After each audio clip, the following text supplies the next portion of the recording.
हमारे साथ खास मेहमान जुड़ चुके हैं। शशांक, पूर्व विदेश सचिव हमारे साथ हैं। मीरा शंकर, पूर्व राजदूत भी हमारे साथ मौजूद हैं।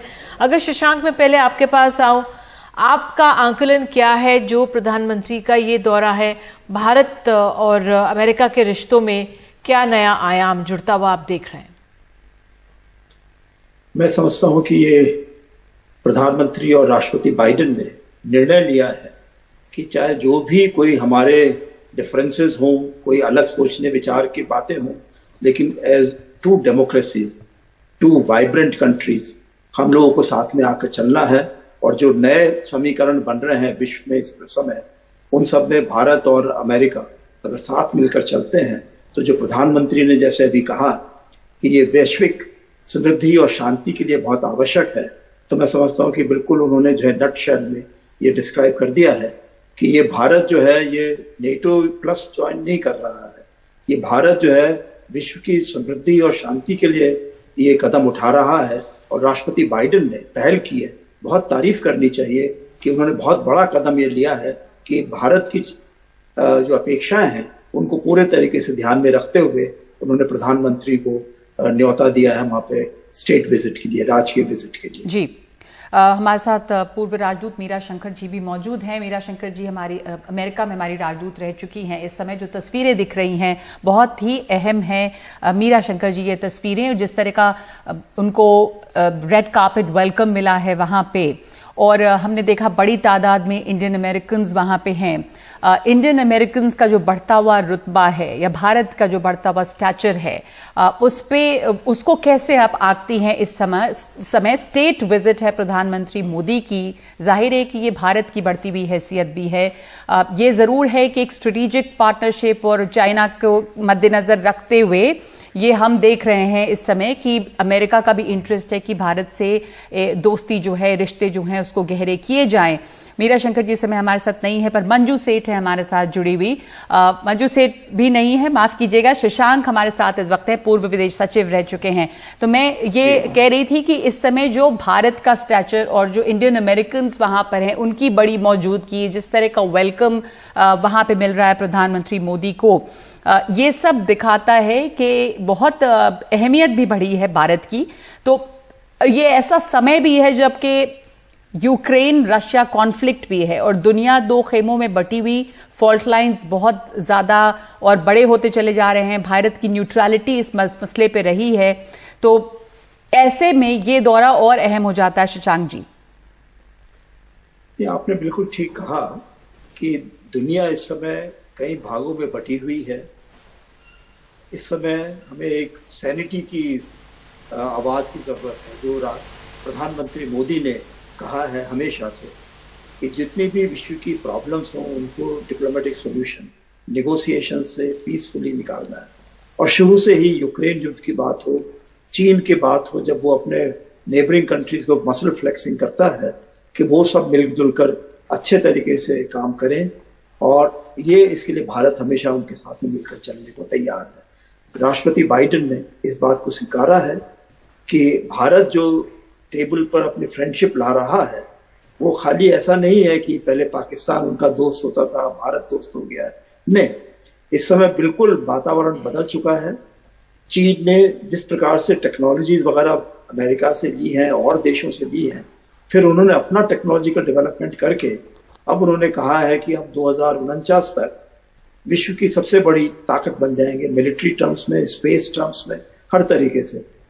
और ये जो है एक प्रकार से मैं कहूँगा कि विश्व के समय थोड़ा सा इंस्टेबिलिटी लाने वाला वक्तव्य है। तो ऐसे में आवश्यकता है कि भारत, जो कि आत्मनिर्भरता का कैंपेन के पर चलता रहा है, उसको पूरे तरीके से अमेरिका साथ में मिलकर जो सप्लाई चेन्स का है, जो को प्रोडक्शन का है, को डेवलपमेंट का है, टेक्नोलॉजीज का, उसमें साथ में जोड़कर चले।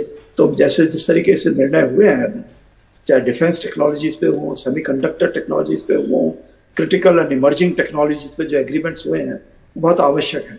और सबसे बड़ी बात यह है कि जो भारत और अमेरिका के रिश्ते हैं वो इस समय एक तरीके से नेशनल सिक्योरिटी काउंसिल के हाथ में दे दिए गए हैं अमेरिका में, और जैक सलीवान जो है वो और उनका दफ्तर पूरे तरीके से इन मामलों में बोल रहा है। तो जो लोकतांत्रिक प्रणालियों में अलग अलग आवाजें निकल कर आती हैं अलग अलग विभागों से, अलग अलग इंस्टीट्यूशन से, वो सब अब शांत हो गई हैं, क्योंकि प्रधानमंत्री ने और राष्ट्रपति बाइडेन ने निर्णय कर लिया है कि अब दोनों देशों को आगे बढ़कर चलना है, क्योंकि यही विश्व के लिए, एशिया के लिए सबसे बड़ी जरूरत है। शशांक जी, मैं यहाँ पे जानना चाहूंगी आपसे समझना कि भारत के लिए क्या हासिल होगा इससे। अब तमाम डील्स कही जा रही हैं, निवेश भी आ रहे हैं, टेक्नोलॉजी ट्रांसफर की बात की जा रही है, लेकिन आपका कूटनीतिक नजरिए से क्या आंकलन, हमारे देश को कितना फायदा होगा इससे? देखिए, फायदे की तो बात यह है कि जब तक कि हम उसको एब्जॉर्ब नहीं करेंगे टेक्नोलॉजी को, और अपने यहाँ नहीं उसको अच्छे तरीके से प्रोड्यूस करना शुरू करेंगे, तो उसको फायदा नहीं है कि कोई बाहर से कोई हमें पैच वर्क लेकर आ जाए और उससे हम कहें कि नहीं अब हम जो है बहुत बड़ी ताकत बन गए हैं इकोनॉमिकली या टेक्निकली। चीन का हाल हमने देखा है, बहुत ही होशियारी से उन्होंने उसको एब्जॉर्ब किया, टेक्नोलॉजी को अपने आप डेवलप किया है, और अब ये नहीं कह सकते कि सब वो चुराई हुई टेक्नोलॉजीज हैं। अब बल्कि ये बात है कि ऑस्ट्रेलिया की एक रिसर्च इंस्टीट्यूट है जिन्होंने कहा कि अगर 45 न्यू क्रिटिकल टेक्नोलॉजीज देखी जाए विश्व में, तो उनमें करीब 37 में चाइना की बहुत ही डिसाइसिव लीड है और वेस्ट की उसमें सब में बहुत पीछे है छूटे हुए।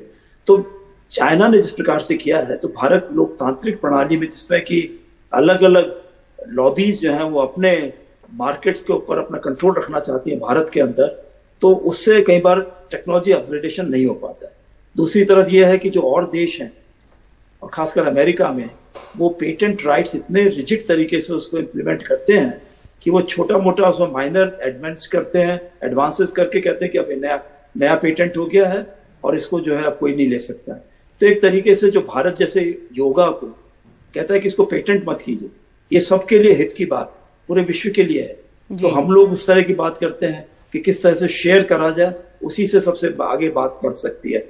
तो मेरे ख्याल से जो अगर दोनों तरफ की बात है कि अमेरिका तैयार हो गया है भारत को लेटेस्ट टेक्नोलॉजीज, इमर्जिंग टेक्नोलॉजीज देने के लिए, अब भारत के लिए आवश्यक है कि जो हमारे most brilliant scientist and technician हमने भेज रखे हैं अमेरिका के और विश्व के और देशों में, अब मौका है कि उनको इन्वाइट किया जाए, उनको किसी तरीके से डिस्करेज नहीं करा जाए।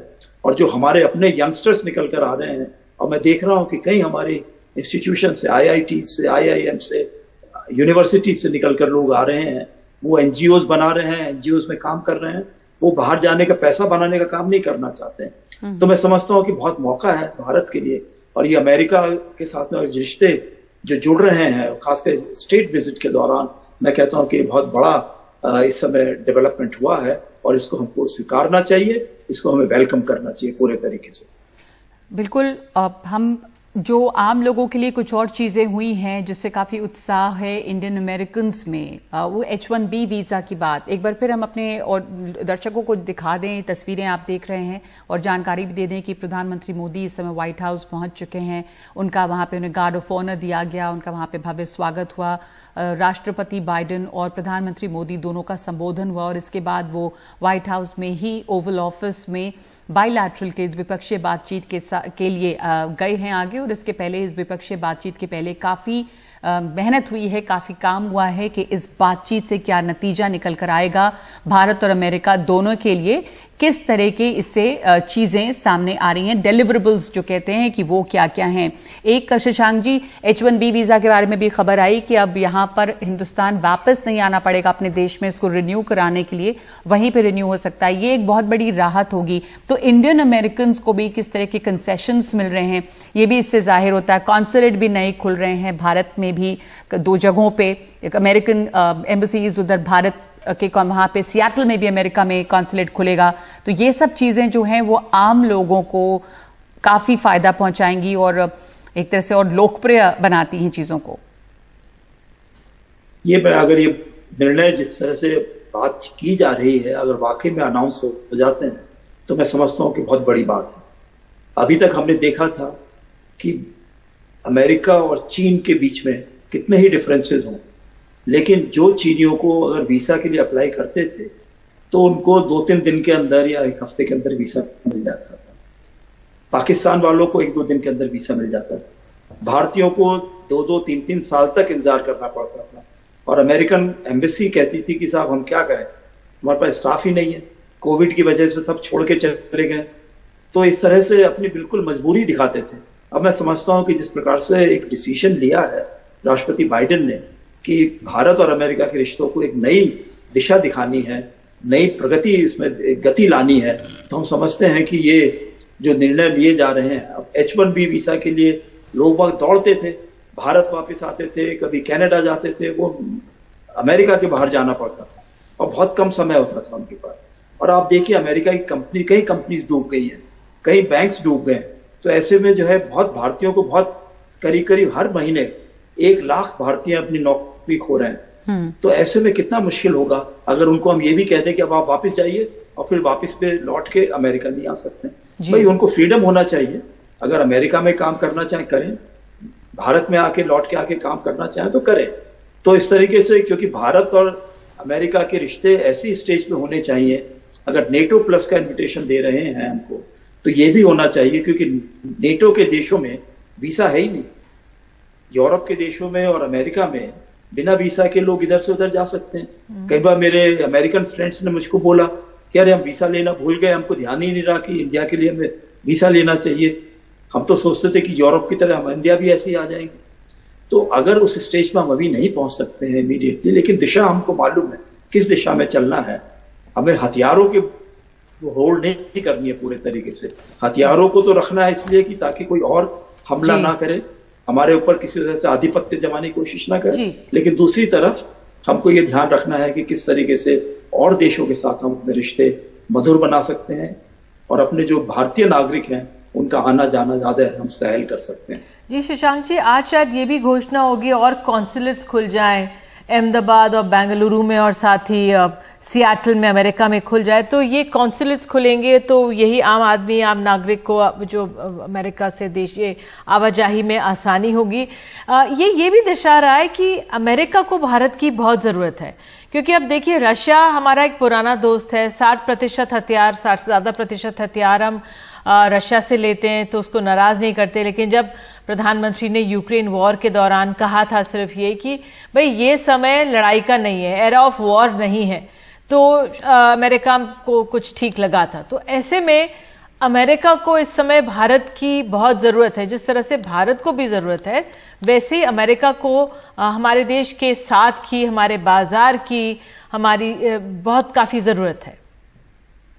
ये आपने सब कहा, हमारा बाजार है बहुत बड़ा है और रूस के ऊपर इस तरह सैंक्शंस लगी हुई हैं कि हम रूस से तेल तो खरीद रहे हैं और भी फर्टिलाइजर्स और भी एल्यूमिनियम और भी चीजें कई तरह खरीद रहे हैं, लेकिन हम उनको जब पेमेंट करना चाहते हैं तो उनके ऊपर सैंक्शंस की वजह से हमारी करेंसी जो है कन्वर्टेबल नहीं होती है। और रूस कहता है कि साहब हम तो ऑलरेडी $140 बिलियन आपके लेके बैठे हुए हैं इंडियन रुपीज में। तो अब ये है कि रूस के लिए भी हमको आवश्यक है कि जो हमारी गुड्स हों वो इतनी क्वालिटी के हों, इंटरनेशनली कॉम्पिटिटिव हों, कि रूस के लोग खुद उसको इंडियन करेंसी से खरीदें और ये नहीं कहें कि आप जो है हमको चाइनीज रेमनीबी दे दीजिए या यूएई का पैसा दे दीजिए तो या सिंगापुर का दे दीजिए ताकि हम चीजें वहां से खरीदेंगे और तेल आपको बेचेंगे। तो ये हमको बड़े सोचने की बात है कि उसमें कमी है। S-400 missile, anti missile systems में भी यही परेशानी मेरे ख्याल से पेमेंट वगैरह की आई है थोड़ी सी। और तो हमको ध्यान ये रखना है कि मार्केट बड़ा होने के साथ साथ हमको अपने गुड्स का अपग्रेडेशन भी करना है। दूसरा, जो हम रूस के साथ में एक इंटरनेशनल नॉर्थ साउथ कॉरिडोर बनाना चाह रहे हैं, एक हम दूसरा व्लादिवोस्टॉक से बनाना चाह रहे हैं पैसिफिक कॉरिडोर, तो ये सब बनाने में भी हमको कंटिन्यू करना पड़ेगा ताकि जो भी जरूरतें हैं भारत की विश्व समृद्धि के लिए, अपने खुद के लोगों की समृद्धि के लिए हम उसमें आगे बढ़ते रहें। और मेरे ख्याल से अमेरिका के साथ जाकर अगर हम समझाते हैं उनको कि जो भारत का हित हो रहा है उसमें यूरोप का कोई उससे नुकसान नहीं है, अमेरिका का कोई नुकसान नहीं है। यूक्रेन का युद्ध अलग बात है, लेकिन भारत के हिस्से में जहाँ पे कि इतने 140 करोड़ लोग रहते हैं और काफी इंस्टेबिलिटी, काफी लोग ISIS के या और लोग भाग के आ गए हैं और पाकिस्तान अभी भी अपने तरीके से लगा हुआ है कि खुद भी डिस्टेबलाइज हो रहा है और देशों को भी डिस्टेबलाइज कर रहा है। तो मेरे ख्याल से हमको ध्यान में रखना चाहिए। मैं देख रहा हूँ मेरे साथी आ गए हैं, जोड़ लिया उन्होंने, तो मीरा शंकर जी भी हमारे साथ जुड़ गई हैं। मंजू सेठ भी हैं। मीरा शंकर जी, एक बहुत इंटरेस्टिंग चीज जो उस पर बहुत लोगों की निधि चर्चा रही कि क्या गिफ्ट्स लेके गए प्रधानमंत्री वहां पे, और डिनर डिप्लोमेसी की बात हो रही है कि मेन्यू क्या है, मिलेट्स को कितनी तरजीह दी गई है। ये सब कुछ दिखाता है कि एक कंट्री, एक देश का जो बढ़ता हुआ रुतबा है कि कितना आप उस देश के ऊपर ध्यान दे रहे हैं। तो पहले भी हमारे प्रधानमंत्री वहां जाते रहे, किस तरह की परंपरा रही है सौगात ले जाने की? इस बार हुआ कि अमेरिकी राष्ट्रपति और उनकी पत्नी के लिए कुछ अनमोल सौगात ले गए प्रधानमंत्री मोदी। एक ग्रीन डायमंड की बड़ी चर्चा है, वो और भी चीजें लेकर गए हैं जिसमें परंपरा के हिसाब से जो चीजें हैं, नमक हो उसमें, संदल हो उसमें, वो तमाम चीजें इस तरह की लेकर गए हैं।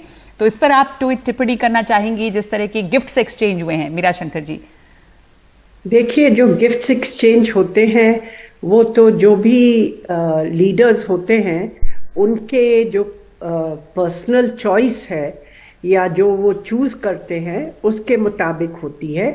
और इसमें वो ये भी देखते हैं कि जिसको वो तोहफा दे रहे हैं उनको क्या पसंद है, और दूसरा कि राष्ट्र का भी कुछ उसमें दिखाई दे।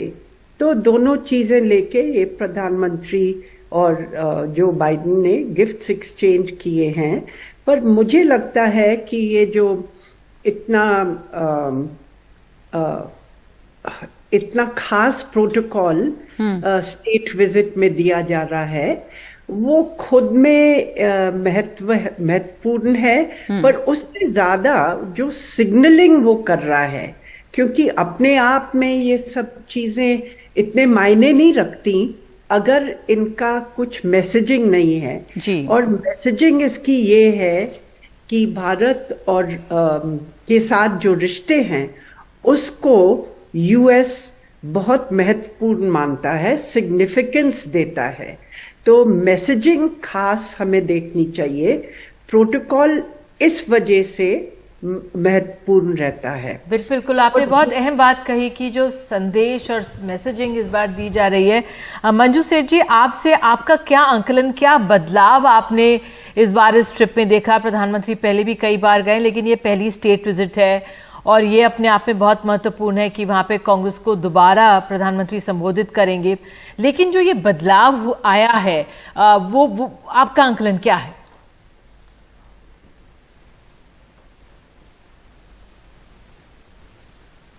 आप शायद मंजू जी, आप अनम्यूट योरसेल्फ मैम।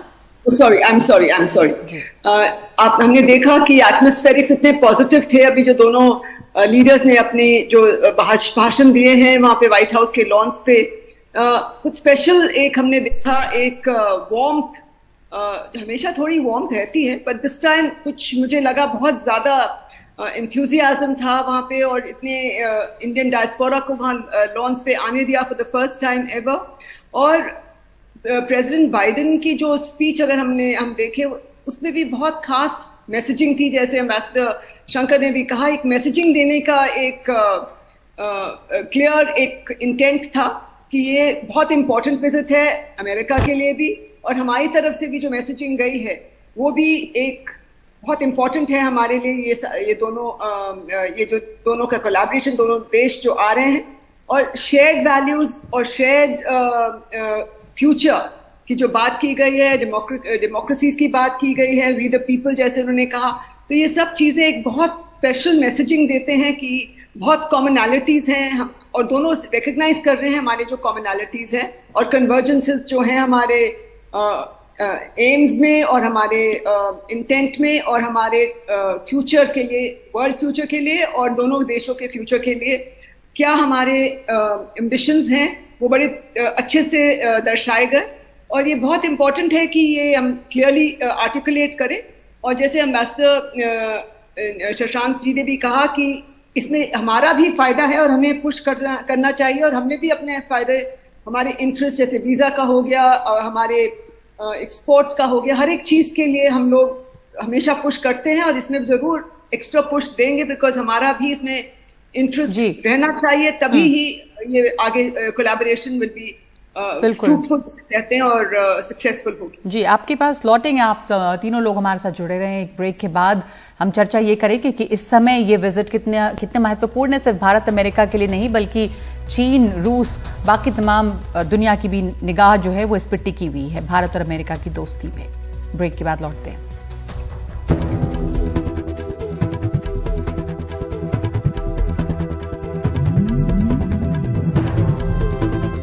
प्रधानमंत्री मोदी इस समय व्हाइट हाउस में हैं। ओवल ऑफिस में द्विपक्षीय बातचीत चल रही है राष्ट्रपति जो बाइडेन और प्रधानमंत्री मोदी के बीच। और हमारे साथ यहां पर 3 वरिष्ठ राजनयिक जुड़े हुए हैं। मंजू सेठ जी, ये भी कहा गया कि राष्ट्रपति बाइडेन ने अपने ओपनिंग स्टेटमेंट में ये कहा है कि वो टेक्नोलॉजी और स्पेस कोऑपरेशन पे तो बात करेंगे ही, साथ ही हम सब जान रहे हैं कि थोड़ी बहुत नाराजगी या विरोध भी इधर उधर से अमेरिका के कुछ खेमों से आया था। तो ये भी कहा गया है कि डेमोक्रेसी और ह्यूमन राइट्स के ऊपर भी बातचीत होगी। कैसे देखती हैं आप इसे? जैसे आया है रिपोर्ट्स में भी कि काफी लोगों के क्रिटिसिज्म आया है यूएस में स्पेशली, और उन्होंने ह्यूमन राइट्स ग्रुप्स वगैरह ने कहा है प्रेसिडेंट बाइडेन को कि इन मुद्दों को इम्पोर्टेंस है और उनको बिल्कुल जोर से और फोर्सफुली रेज करें पीएम के साथ। और मुझे उम्मीद है कि ये they will be raised, but बड़े आई थिंक कायदे से और बड़े इनडायरेक्टली आई थिंक कहेंगे इशू नहीं बनाया जाएगा।